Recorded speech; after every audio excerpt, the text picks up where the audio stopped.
celebrating the baby boomer lifestyle. This is Boomer Life with Sterling Fox on AM 650.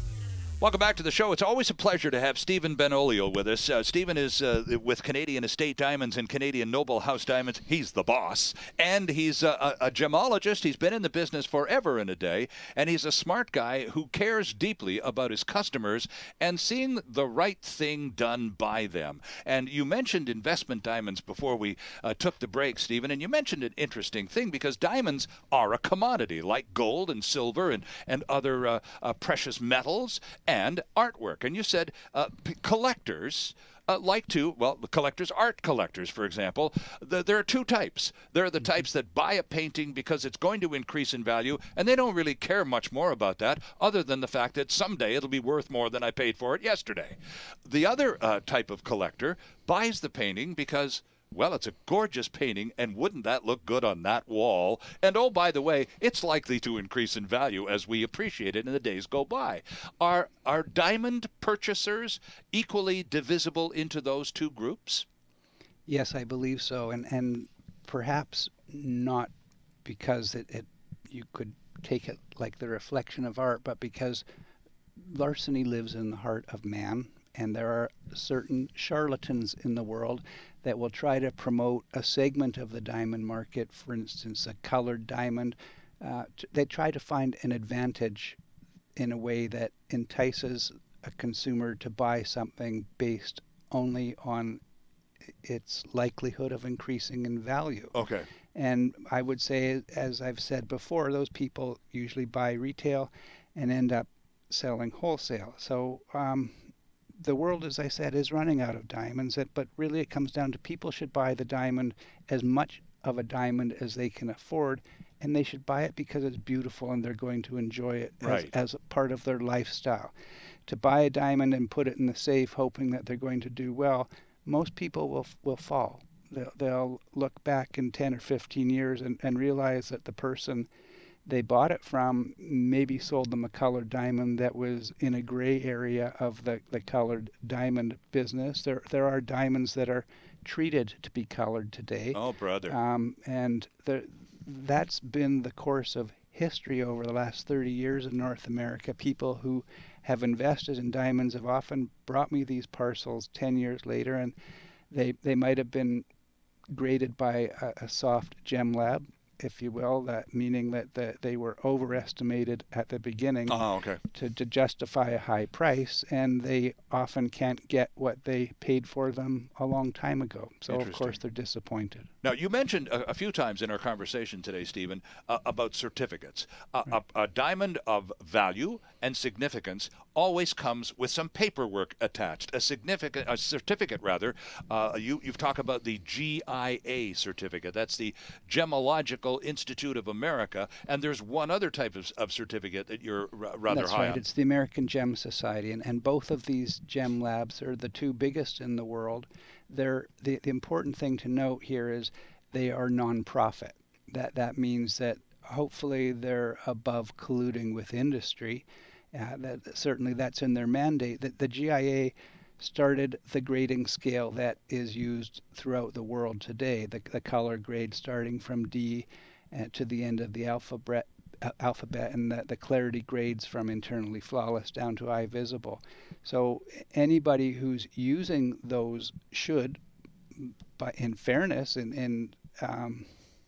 they should be grading the same way. Right. But there are for-profit gem labs that issue certificates that are cheating the consumer. And I know we live in a market of caveat emptor, and people should understand today that every diamond of quality over a half carat, if it's not accompanied by a GIA or an AGS certificate, there's a reason, and the reason is they aren't getting what they're paying for. Interesting. So now you said a half carat. What would the dollar value be on a half carat in the summer of 2014?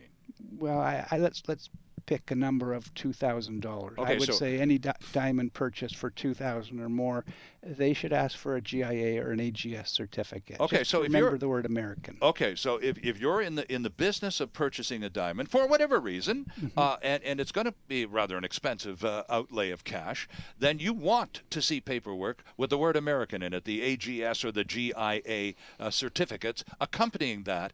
And if for whatever reason they're not available, then you should go to a place where they are. That's right.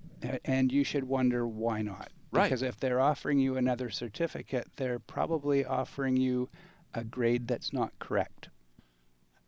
You, of course, also deal with gold because you at Canadian Estate Diamonds you purchase jewelry, heirloom jewelry from divorce and all sorts of points of origin, and so that you're keenly aware of what's happened to gold in the past couple of years. It's taken a bit of a bath, value-wise per ounce, and it fluctuates and it'll go back up again and down. So, are diamonds do they fluctuate in value as wildly as gold has over the past, say 3 or 4 years?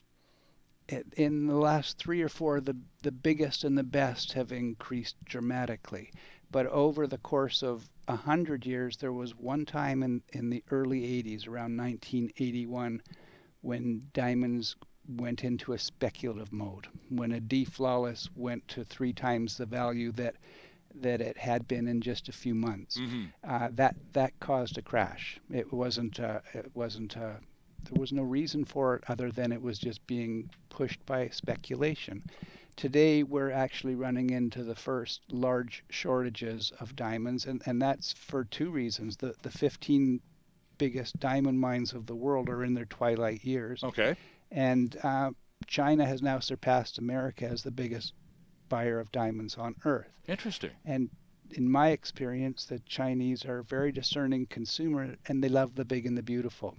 So a diamond 3 carats and above in a perfect quality, a D internally flawless, has doubled in price since the beginning of the Great Recession, which brings us back to most likely there are more diamonds now out of the ground and in the safety deposit boxes of North America, because America was the biggest diamond buyer in the world for most of a century. Absolutely. And Canadian women, 75%, we're the highest percentage on Earth of women getting a diamond engagement ring. Interesting. And both markets have a very sophisticated buyer.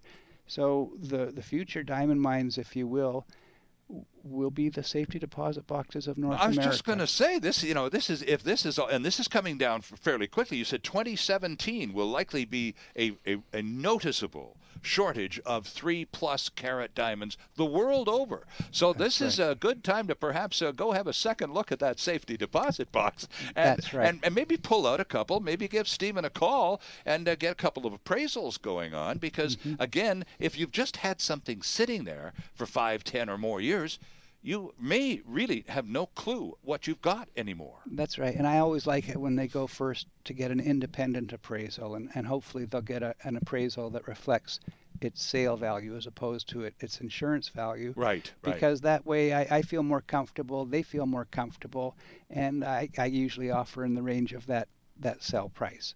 So that makes us both happy. So in order to contact you, and like those 2 women with their poker game 4-carat diamond did, they were just listening to the broadcast. That's right. And so they just checked out the website, got all the information from NobleHouseDiamonds.com, and went down to Granville Street and met up with you. That's right. And Canadian Estate Diamonds has its own website, and we also have a gallery there that when a piece of jewelry is too nice to take apart, and we tell people, look, we can work on a commission by putting it on the gallery of our website, that gives them another option. Oh, I so see. If they're not in a hurry, sometimes we can do a little better for them.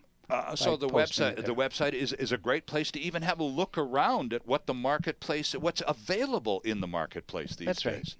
So either pick one, NobleHouseDiamonds.com or CanadianEstateDiamonds.com, and all of the contact information for Stephen, all the address and all the rest of it is on the website. Plus, you get a chance to have a look at some of the product available and the merchandise available at the store. And some of the nicest new cut designs of diamonds in the world. And yes, and that's not you boasting either. That's people saying it to you, and for quite some time now, at least a dozen years, they've been calling your cuts some of the very finest in the world. Well, thank you, Sterling. It's good to see you again. Thanks for coming by. It's good to be here. And with thanks also to Art Factora for dropping in with his testimonial moment, and our very best to him and his lovely lady. We'll see you again soon. Thanks, Noble sir. House Diamonds or CanadianEstateDiamonds.com. Check them out. I'm Sterling Fox for Boomer Life, and we'll see you next time.